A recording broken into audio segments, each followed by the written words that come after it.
各位朋友，大家好。提起明熹宗朱由校天启皇帝，很多朋友觉得不是很熟悉。但如果提起他的标签，比如说木匠皇帝，比如说文盲皇帝，有些朋友可能就会恍然大悟，说的原来是他呀。如果还有人不清楚的话，那么我们再说一个标签，魏忠贤。魏忠贤掌握大权的时候，也就是所谓的阉党乱政时期，正好就是朱由校统治时期，明朝的天启年间。除此以外，我们再说一个标签，就是天启大爆炸。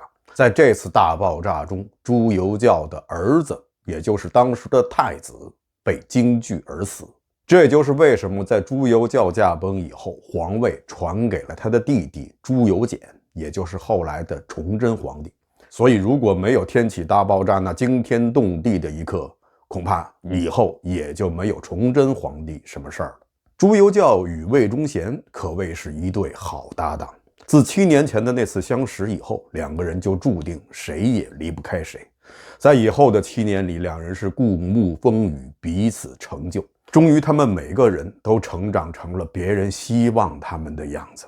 朱由校成了人们眼中的昏君，魏忠贤成了万古留名的大奸臣。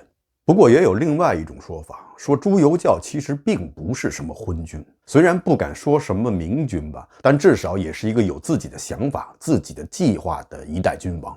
只不过壮志未酬，他死得太早了。而魏忠贤虽然说是作恶多端，但是他也做了一些好事，而且魏忠贤也是朱由校手中斩向都民党的一把利刃。而且据说在继位以后，马上就铲除了阉党，逼着魏忠贤自杀的崇祯皇帝，在他最后的日子，在京城被围的5天之前，终于意识到了魏忠贤实际上是与社稷有益的，所以他命人重新安葬魏忠贤，将他安葬在了他希望安葬的北京香山碧云寺。也就是说，崇祯皇帝最后还是认可了魏忠贤的价值，痛悔自己当初做的清除阉党的决定。那么这些都是真的吗？朱由校是明还是昏？魏忠贤是忠还是奸？今天呢，我们就来聊聊这位在迷雾中的天启皇帝。咱们先来简单说说朱由校的生平。朱由校的父亲是明光宗朱常洛，爷爷就是万历皇帝。万历皇帝驾崩以后，皇位传给了明光宗朱常洛，但朱常洛只执政1个月，后来就死于红丸案。红丸案也是明朝末年的几大谜案之一。光宗驾崩以后，皇位就传给了当时的太子，后来的明熹宗朱由校。那个时候朱由校16岁。7年以后，朱由校又死于一场莫名其妙的事故，和当年的武宗朱厚照一样，也是不幸落水。因为在这之前，他的太子已经死于天启大爆炸，所以皇位就传给了他的弟弟信王朱由检，就是后来的崇祯皇帝。听到这段经历，大家是不是有一种感觉，好像是一个谜接着一个谜？从红丸案、天启大爆炸到朱由校不幸落水而亡、英年早逝，这似乎哪件事情都非同寻常。关于这些谜，以后有时间的话，我会慢慢的跟大家聊。咱们今天就说说朱由校。朱由校真的就是一个文王吗？他是一个木匠不假，而且是一个好木匠，但他真的不识字吗？很多明史专家认为是的，他就是一个文王。比如说明史专家孟森就曾经说朱由校是与一位至愚至昧的同盟。朱东任则说他是一字不识，国事不懂。大家熟悉的明朝那些事的作者当年明月也笃定朱由校是一个文王，而且认为这都是万历惹的祸。说朱由校是文王，主要的依据呢是据史料记载，做太子的时候朱由校没有出阁。那什么叫太子出阁呢？所谓的太子出阁，在明朝的时候呢，就相当于让太子到文华殿去接受正规的帝王教育。明朝组织，太子在8岁以前就应该出阁接受系统的教育，只有太子、皇子或者是皇孙才叫出阁，其他的哪怕是藩王，那也不能叫出阁，那应该叫什么呢？叫出去。明英宗以后，太子出阁的地方呢，都是在文华殿。文华殿呢，在太和殿的东边，所以又被称为东宫。而东在五行中属春，所以东宫又被称为春宫。不要想多了，不是那个春宫。到了嘉靖皇帝以后，太子出阁就有了一个特殊的意义。什么意思呢？当时的嘉靖皇帝听信了道士的话，说二龙不能相见，所以他就迟迟不立太子。因为太子也是龙，所以他就不立。但群臣们都希望他早早订立太子，以稳定国本。后来嘉靖皇帝在压力之下，就让誉王朱载冀出阁读书，也就是说，以这种方式确立了誉王的太子身份。虽然走的并不是正规的立储的途径，所以自嘉靖以后，出阁就成了一个特殊的政治信号，被认为这是进一步确立太子身份、稳定国本的举措。所以从这个意义上来讲，出阁呢更多的是一种政治信号，而这种政治信号只是当太子之位处于争夺的状态下才会有作用。如果太子之位毫无意义，没有竞争者的话，那么出阁的政治信号这方面的作用也就无从谈起了。所以说，出阁并不意味着在这之前他没有读书。万历皇帝13岁才出阁，不能说万历13岁以前就是个文盲吧。还有人说，之所以说朱由校是个文盲，还在于万历皇帝根本就不喜欢他的爸爸朱常洛。大家知道，万历皇帝最喜欢的是他与郑贵妃所生之子福王朱常洵。后来在经历了15年国本之争以后，无奈情况下将自己不喜欢的儿子朱常洛立为了太子。那时候是万历29年。万历不喜欢这个太子，自然也就不喜欢他的那个太孙，所以对太孙的教育也就疏忽了。这也就是为什么朱由校从小没有接受很好的教育，所以长大以后成了文盲。但实际上，朱由校出生的时候，他的父亲朱常洛已经是太子，而且是已经做了4年的太子。朱常洛被立为太子是在万历29年，万历48年万历驾崩，也就是说，朱常洛做了将近19年的太子，朱由校则是做了15年的皇长孙。我们很难想象，在这15年里，作为皇长孙的他竟然没有接受过任何教育。没有史料表明万历皇帝曾经不让他的孙子接受教育。再者说了，即使是万历皇帝不想让他接受教育，那么他的父亲朱常洛也不想吗？在农村里有几亩地的小地主都知道让自己的儿子早点接受教育，不能输在起跑线上。朱常洛连这点见识都没有吗？再退一万步讲，即使朱由校的爷爷父亲都不管他，在宫中还有一位李太后呢。李太后可是一直站在朱常洛这一边的，希望万历早点立他为太子。在朱由校6岁以前，李太后都还健在，他怎么可能对自己皇长孙的教育这样听之任之，这样大撒把呢？而且我们都知道崇祯皇帝很有学问，字写得也非常好。崇祯皇帝朱由检比朱由校小7岁，朱由校16岁登基，那也就是说差不多有7、8年的时间，他是与后来的崇祯皇帝一起生活在皇宫之中的。如果说朱由校在这之前没有接受任何教育的话，那么崇祯皇帝后来的学问是从哪儿来的呢？总不能说作为皇帝的长子没有接受教育，而作为皇帝的次子却接受了很好的教育吧。倒是有史料记载，朱由校是读过书的。天启年间有一名太监叫刘若愚，他后来写了一部书叫《酌中志》。这本书主要记载的是天启年间宫中的情况。在这部书中，刘若愚非常明确地写道，天启皇帝在幼童时期就开始读书识字，而且还点明了天启皇帝的老师叫吴进忠，也是一名太监。有些朋友可能会说，太监能有多少学问，能教出什么样的学生呢？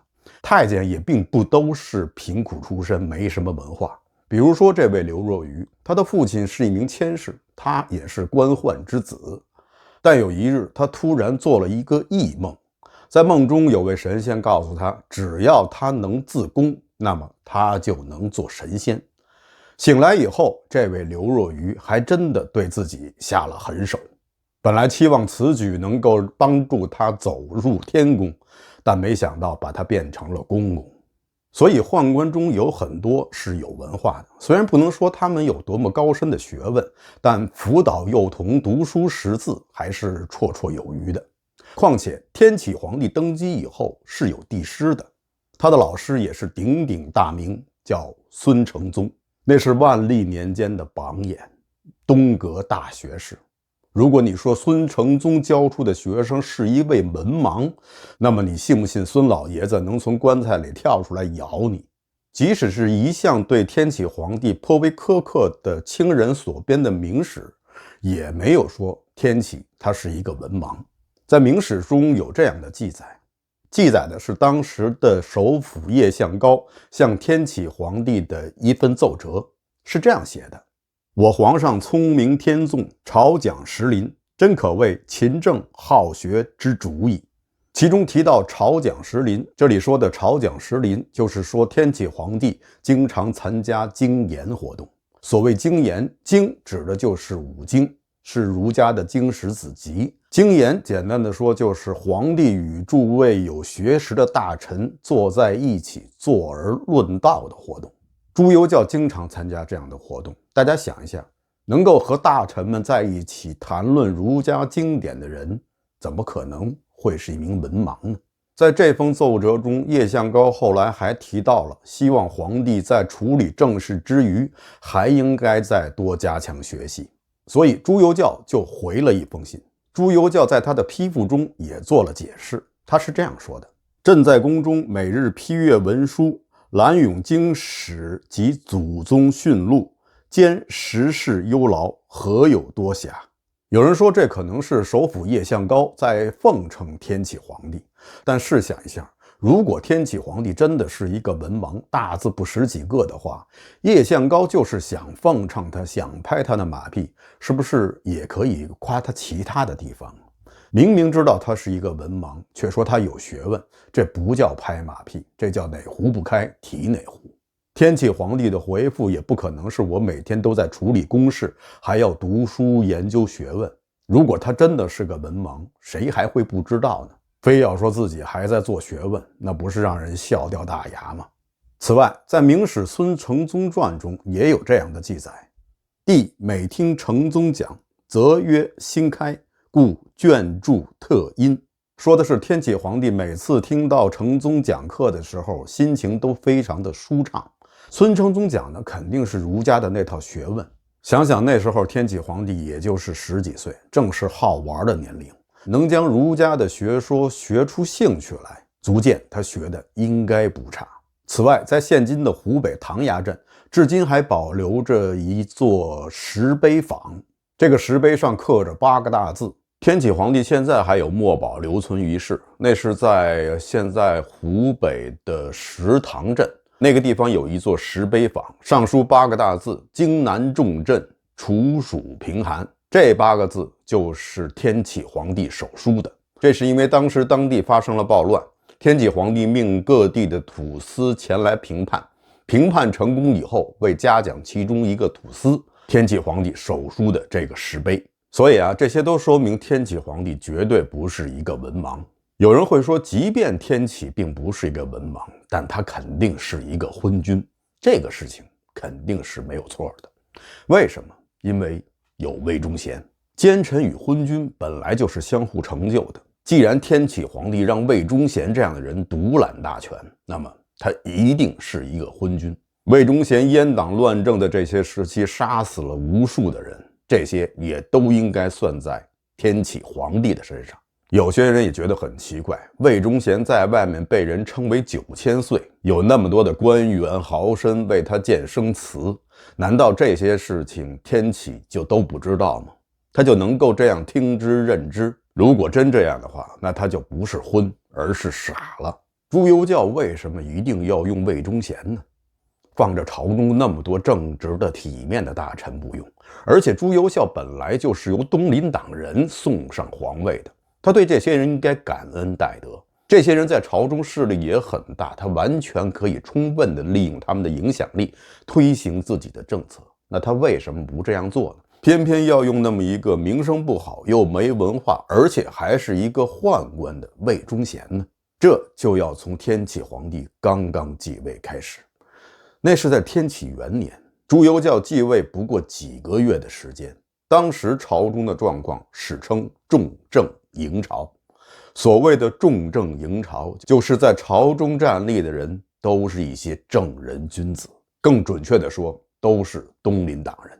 东林党并不是一个党派的专有名字，所谓的东林党人，最早呢是由那些在无锡东林书院讲学或者是读书的学生老师们组成的一个松散的一个团体。慢慢的，这个团体的势力越来越大，直接影响了朝廷的决策。朱由校是在东林党的拥戴下登上皇位的，所以他继位以后，东林党的势力是日益做大。当时朝中的党派并不仅仅是东林党，还有什么晋党、楚党，很多大小不一的党派，有的是东林党的对头，有的就是东林党的同盟。但朝中重要的位置全部由东林党把持。坐在皇帝宝座上的皇帝，有时候更像是东林党捧出的一个吉祥物。这些朱由校还可以忍，毕竟他那时候才只有16岁。毕竟东林党一家独大的局面也不是从他这一朝开始的。但有些事情朱由校忍不了。在他登基几个月以后，沈阳、辽阳二阳失守了，后金的威胁是越来越大。朱由校可以不介意有人来分他的蛋糕，但是他知道后金来了就不是来分蛋糕的了，而是来抢蛋糕房的。所以朱由校的神经不由自主的就绷紧了。特别是在辽阳、沈阳失守以后，他更加不信任朝中的东林党人。为什么？因为两京失守都与东林党人的人事安排有着最直接的关系。本来辽东经略是由熊廷弼来担任，熊廷弼将辽阳、沈阳这道防线经营的是固若金汤。努尔哈赤那时候只能眼馋，但下不了口，每次来咬都能把他的牙崩掉了。但东林党人不想放弃辽东这块权力的大饼，所以他们就用政治手段派他们所信任的人，同样也是东林党人的袁英泰来顶替熊廷弼做了辽东经略。当时地球已经进入了小冰河期，那时候北方愈加的苦寒，所以有很多的蒙古人呢就向南逃荒。袁英泰本来就是一个不折不扣的文官，他以前是在工部做事，民间的事情他做的还是不错的，是一名好官，但军事上的事情他是一点不懂。面对着逃荒而来的蒙古人，袁英泰本着儒家的仁义之心，为他们打开了大门，让他们进到沈阳城安顿他们的生活，而且还从兵饷中拿出粮食给他们充饥。他这么做跟以前熊廷弼的做法是完全不同。熊廷弼根本就不相信这些蒙古人，也不相信那些来投诚的女真人，他只相信自己的人。但袁英泰认为，如果我们不收留这些难民的话，那么他们可能就会投奔女真人，壮大女真人的力量，所以我们这样做是正确的。很可惜，这些蒙古人来了以后并不对袁英泰感恩，他们进入了沈阳城，没有生计就去劫掠民财，而且还奸淫民女，激起了沈阳城中人的强烈不满。这样的情形，不知道大家有没有似曾相识的感觉？以前熊廷弼对付后金的战略就是坚守，不断的加固城墙，同时又坚壁清野，拉长后金部队的后勤补给线。因为他知道，第一，后金人不善攻城，马上打野战是他们的优势，但他们飞驰的骏马飞不上城墙，而且守城可以发挥明朝部队的火器的优势。其次，后金人打仗没有后勤，基本上带着几包牛肉干就上了战场了，打到哪儿抢到哪儿，抢不到就得饿着。所以只要做到坚壁清野，而且让他们的后勤补给线拉长的话，后金人攻不下城，饿也把他们给饿回去了。而如果后金人不来骚扰，熊廷弼就又开始修城，将城寨不断的向前延伸，压缩后金人的战略空间。大家听这些战术，是不是非常像北宋时期范仲淹对付西夏人的招数？就是筑寨，你来打我就坚守，你不来我就开始驻寨，一步一步地向你的腹地推进。我虽然没有你马上的功夫好，但论搞房地产开发，你后金人也只配盖个鸡窝。袁英泰上任以后，一改熊廷弼的战略，主张主动出击。他这样做也得到了辽东军中的贺世贤的支持。所以等努尔哈赤带兵来犯的时候，贺世贤就带着主力部队最精干的亲兵出击。而等他回城的时候，沈阳城已经被那些逃荒的蒙古人控制了。曾经坚如磐石的沈阳城就这样陷落了。之前沈阳城被围的时候，天启皇帝已经让各地派兵增援，但谁也没有想到沈阳城这么快就陷落了。所以就有了我们在上一集中讲到的浑河血战。当时和努尔哈赤的后金部队打得难分难解的川军白杆军，就是被沈阳城中明朝人自己的大炮给打败的。然后又是戚家军3000多名将士的壮烈殉国。沈阳失陷以后，袁英泰知道了要固守辽阳，但等到后金部队杀到的时候，他又把军队带出了辽阳城，在城外与后金决战，结果还是大败亏输，辽阳城也就这么丢了。努尔哈赤进城以后并没有食言，努尔哈赤率兵进城以后，自然又是熟悉的配方、熟悉的味道、熟悉的屠城、熟悉的细节。城中的汉人再一次大祸临头。以后的多尔衮也好，多铎也好，他们的屠城其实并不是什么首创，他们不过是继承和发展了他们爱新觉罗先祖们的一向的工作作风。在辽阳城，这张野猪皮再次露出了他的獠牙。有人可能说，你怎么骂人呢？怎么能称努尔哈赤为野猪皮呢？这样多破坏民族团结呀！其实这还真不是骂人，努尔哈赤在满语中的意思就是野猪皮，这其实并不是贬义。野猪在满人的心目中是勇敢、坚韧、不屈不挠的象征，所以这应该是褒义的意思。但还是有些学者觉得这样说的话似乎不礼貌，所以经过认真研究以后，认为努尔哈赤这个名字实际上是出自于回鹘语。说当时女真语中有很多的蒙古语，而蒙古语又深受回鹘语言的影响，所以努尔哈赤实际上是一个外来语，意思呢叫光明的后裔，多么高大上的名字。可是这种说法也有一个漏洞，它无法解释努尔哈赤的弟弟额尔哈赤在满语中叫小猪皮，他还有一个弟弟叫莫尔哈赤，满语中的意思是豹皮。如果努尔哈赤是光明的后裔的话，那他那两个弟弟又是什么后裔呢？太阳的后裔吗？城破之日，袁英泰看到大势已去，手持着尚方宝剑和印信向南跪拜，口称臣已竭力，望陛下以后恢复之，然后自缢而亡。消息传到京城，朝廷感念他的忠义，追封他为兵部尚书，并授其子以官职。袁英泰与城共存亡，气节方面做的倒是足足的。不过我相信城中的那些百姓们并不希望看到经略大人这样死，他们更希望看到经略大人在活着的时候能够得到大大的嘉奖，升一个更高的官，因为这样至少说明辽阳守住了。如果袁英泰只是一介布衣，一个寒儒，天下大事他管不了，他能管的只能是自己的事情，只能独善其身。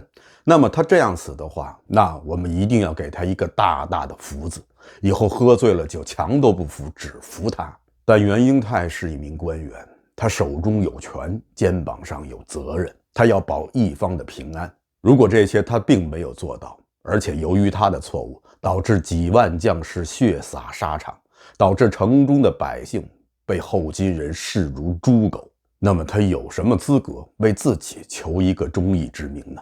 他死了，全了一个忠义之名，但那些枉死的将士和辽东的百姓们又找谁说理去？在中国历史上从来不乏这样的官员，平时袖手谈心性，临危一死报君王。平时只知道高谈阔论，尸位送餐，等到国家处于存亡之际，社稷将崩的时候，自己就一死了之。表面上是全了忠义之名，但实际上是逃避了自己的责任和义务。这样的官员其实心里并没有什么国家、什么百姓，他们装的全是满满的自己。这些还算是好的，那些在清兵入关以后马上迫不及待地跪拜在清兵的马前的那些官员们，那真是连气节都不要了。辽东失守，消息传到京城，是朝野震动。天启皇帝决定重新启用熊廷弼镇守辽西，但此时东林党也没有闲着，他们让王化贞担任了辽东巡抚。熊廷弼临出征之前，天启皇帝给了他5000亲兵。熊廷弼当时没有想到，作为辽东经略的他，当时能够指挥的其实也就是这5000人。王化贞本来就是当时的首辅叶向高的门生，这次他去辽东的主要目的就是给熊廷弼拆台的。熊廷弼支持什么，他就反对什么；熊廷弼认为错的事儿，他就勇敢的去做。而且他手中掌握的财权、掌握的兵权，远远多过辽东经略熊廷弼。熊廷弼实际上已经被架空了，结局一点也不意外，广宁防线又被后金人所击溃。当年曾经口出大言说我率6万人就可以灭了后金的王化贞，仓皇溃逃之际碰见了熊廷弼。熊廷弼问他：6万人一举荡平，竟何如？王化贞是羞愧难当。广宁防线失守，辽西的40多所城寨全部陷于敌手，后金的兵锋直接威胁到了山海关。这里顺便说一下，所谓的辽东、辽西是以辽河为界的，辽河以东为辽东，辽河以西为辽西。从地图上看呢，辽东再往东就是鸭绿江，就是朝鲜了，而辽西再往南就是山海关，就是北京城了。所以此时后金巨大的威胁已经临到了天启皇帝头上，这时候他一定要做点什么了。对东林党人，他再也不能听之任之了，否则就是江山易主。这时候天启皇帝所能做的只能是开闸放狗，当然放出来的不会是一只狗，而是一个人，一个狠人，一个比恶犬还要狠毒的人——魏忠贤。毫无疑问，魏忠贤是一个忠仆，他一直就在当时还是皇孙的朱由校身边伺候。有一次朱由校在西园划船的时候不小心跌入水中，一点不识水性的魏忠贤想都没想就下水去救，结果差点搭上自己的性命。此时的魏忠贤对于天启皇帝而言，不过是他伸出去的一只手，而且这只手上还握着一把刀，这把刀是砍向东林党人的，要抢回的是本应属于他的皇权。所以其实根本就没有什么阉党，阉党就是皇党。所谓的阉党与东林党的党争，实际上是皇帝与文官集团的权力之争。借助于魏忠贤，天启皇帝可以成功的将自己隐身在权力斗争之后，然后他就可以发挥他的制衡作用，就像他的先祖万历皇帝和嘉靖皇帝做的那样。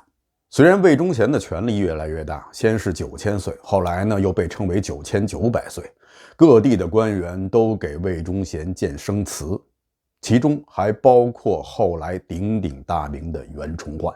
但天启皇帝丝毫不担心有一天魏忠贤会夺了他的皇位。这一方面是因为他对魏忠贤的信任，是这几十年在一起共经风雨产生的信任感。再有一个是他知道魏忠贤的权力是建立在皇权之上的，没了皇权的支撑，他现在拥有的一切都将迅速坍塌。在中国历史上有几个朝代宦官专政非常厉害，比如说东汉，比如说唐末，再有一个就是明朝。明朝的宦官专政和以前2个朝代还是有很大的不同的。以前的朝代，东汉末期也好，唐末也好，那时候皇权还没有做到极致，所以太监们的权力有时候皇帝都无法控制。像唐末，太监可以轻松地废立皇帝，但是到了明朝，中央集权制得到了大幅度的加强，太监的权力再大也大不过皇帝。看看以前那些得势的太监，王振也好，刘瑾也好，冯保也好，他们哪一个不是曾经高高在上，但皇帝只要写个纸条或者轻轻地点一下头，他们不都会立即交出权力，甚至是人头落地吗？比如说正德年间的刘瑾曾经权力熏天，但当正德皇帝真的想动他的时候，不过一个小纸条而已，他的一切就土崩瓦解了。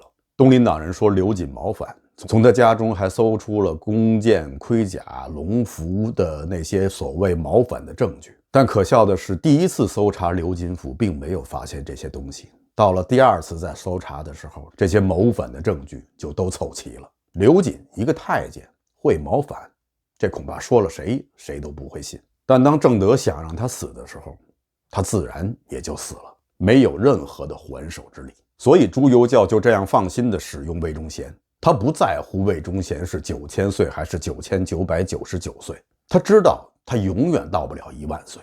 魏忠贤也算是不辱使命，是刀刀地砍向了东林党人。有些朋友可能会说，我是不是在洗白魏忠贤呢？其实我真的不想洗白魏忠贤，洗白他实在是太费水了。魏忠贤恶贯满盈，所做的坏事也是罄竹难书，他是一个真正的小人。天启就用这个真正的小人对付东林党的那些伪君子。但东林党人并不都是伪君子，也有真正的君子，比如说杨涟也被魏忠贤杀了。这就是天启在使用魏忠贤这把刀的时候的反作用力。就像我们通常说的以恶抗恶，但恶也是会反噬的。魏忠贤这把刀肯定不是什么正义之刃，很可能是来自于地狱之火淬炼的魔刀。但对于朱由校来说，这些都并不重要，只要好使就行。魏忠贤以及他所领导的阉党确实是非常的贪财，对于财富的掠夺可以说是不择手段，他们可以说除了脸以外什么都要。但他们也知道自己存在的意义就是要削弱东林党，所以他们贪财，更知道应该从哪儿去掠夺财富。那时候的百姓身上已经被搜刮的差不多了，阉党们知道从百姓那里也捞不来什么钱，既然目标就是东林党，而东林党人个个又都是富庶一方，那么为什么不从他们身上去捞钱呢？东林党人的主干力量是来自于中国的江南地区，这也是当时中国最富庶的地区，特别是商业非常的发达。因为以前一直是东林党把持朝政，所以商业税在万历年间的时候就被废止了。国家缺钱了怎么办？那就从土地里刨食，增加田税，还是从老百姓身上搜刮。而东林党人把持的商业则是能少交税就少交税。东林党人很多背后都有财阀的支持，比如说刚才提到的叶向高，他的家族就是在江南地区从事金融业的。所谓的金融业是说的比较好听，说的不好听一点就是放高利贷的。他的父亲叶长秀是当地的一个大亨，所以东林党人把持的朝政收税一定不会从他们自己身上去割肉。而魏忠贤则不同，随着魏忠贤的势力越来越大，大明政府的财政收入的结构发生了巨大的变化。有一组数据是这样说的：天启4年，商税由前一年的322万两猛增至548万两，次年亦为548万两。同时，主要针对工商业的杂项银也从天启3年的60万两增加到220万两，次年亦为220万两。2年内，针对小农的田赋基本没有增加。1年之间内增加了300多万两的白银，差不多都是来自于工商税。这些以前都是贴在东林党人身上的肉，就被魏忠贤这把恶刃割了下来。魏忠贤他们的阉党在其中肯定没有少捞，但毕竟这300万两白银可以实打实的进入国库，这些钱又辗转投入了辽东的边防。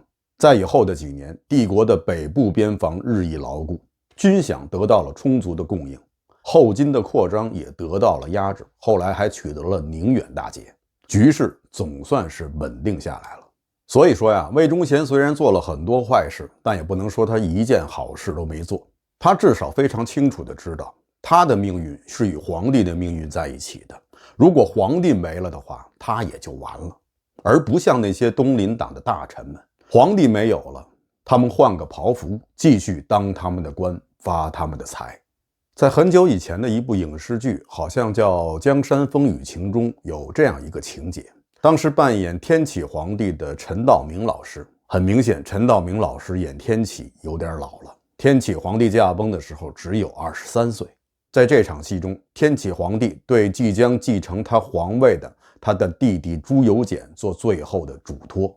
他指着魏忠贤对朱由检说：“这个人伺候我很多年，就留他一条命吧。”历史上确实有过类似的情景，但当时的天启皇帝说的并不是这句话，而是说魏忠贤恪谨忠贞，可继大事。很明显，后来的崇祯皇帝并没有听从他哥哥的话，尚未已始就清除了阉党，魏忠贤畏罪自杀。然后自然是东林党再一次把持朝政。崇祯初年又出现了重政迎朝的局面。在以后的事情大家就知道了，朝廷没钱了，要增加练饷，要增加缴饷，还是从土地里刨食，还是从老百姓身上搜刮。